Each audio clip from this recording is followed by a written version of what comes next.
Este experimento é uma tentativa de analisar e determinar a viscosidade dinâmica a partir da lei de Stokes. Com a queda de uma esfera em um fluido, consegue-se determinar a viscosidade. Viscosidade é a resistência que um material sólido encontra ao se mover em um líquido. Quanto mais viscoso for o fluido, maior a dificuldade de escoamento. A unidade usual da viscosidade absoluta ou dinâmica é o poise. Poise é a gravidade vezes centímetro elevado a menos 1 vezes segundos elevado a menos 1. Existem algumas forças que atuam no sólido e que são responsáveis pelo movimento do corpo, como a força-peso, força de resistência e o empuxo. Quando acontece da força-peso se igualar com a força da viscosidade mais a força de empuxo, ocorre o equilíbrio dinâmico, que é quando a aceleração passa a ser zero e a velocidade torna-se constante.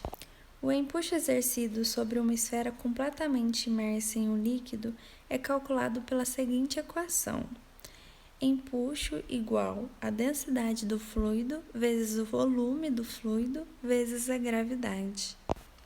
Isaac Newton desenvolveu a equação geral para a força de resistência. A força de resistência é o coeficiente de arrasto vezes 8π vezes a densidade do líquido vezes o diâmetro da esfera vezes a velocidade relativa entre a esfera e o líquido. Através da análise das forças do movimento da queda, notamos a influência de densidade do líquido, diâmetro da esfera, velocidade da esfera em queda, peso da esfera e densidade do líquido.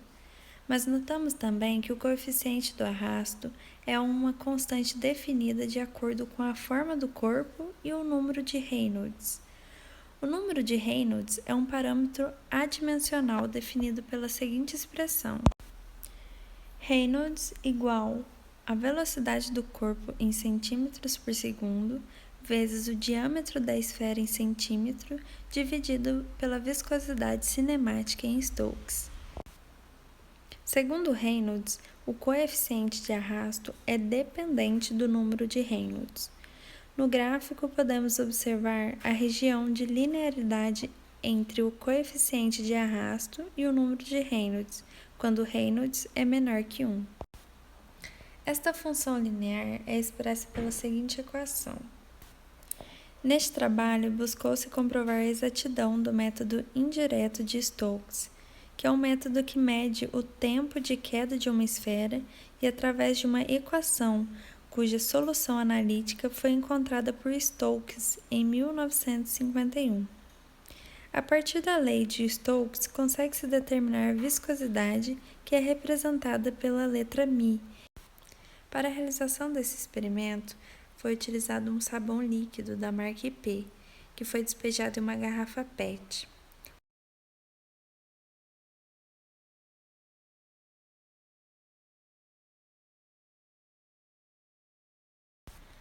Com o equilíbrio dinâmico, temos que o peso é igual à força da viscosidade mais o empuxo, ou seja, a força da viscosidade é igual ao peso menos o empuxo.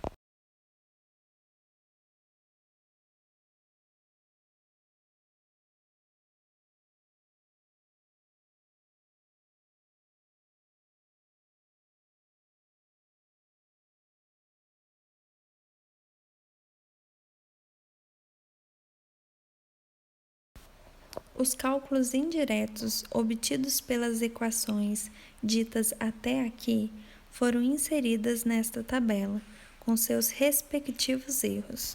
Na tabela 1, é possível verificar que as medidas são coerentes, já que a densidade de uma esfera sobrepõe de forma significativa a outra, o que condiz com o que foi verificado nas filmagens feitas no experimento. A esfera de densidade maior leva menos tempo para chegar no final do recipiente do que a esfera de densidade menor, sendo possível analisar com muito mais facilidade a velocidade constante da esfera 2 de densidade menor. Na tabela 2, verificou-se um erro bastante grosseiro no volume do fluido, sendo um erro de 23,7. Notou-se também que o volume não condiz com a realidade, já que foi utilizado 2 garrafas de detergente com 500 ml cada, ou seja, era para se ter no máximo 1000 ml de fluido, considerando que ao mudar o produto de um recipiente para o outro, há uma pequena perda de produto. A densidade do fluido condiz com a do fabricante, já que na descrição do produto informa que a densidade é de 1,02 e na medição obtida foi de 1 com um erro de 0,02.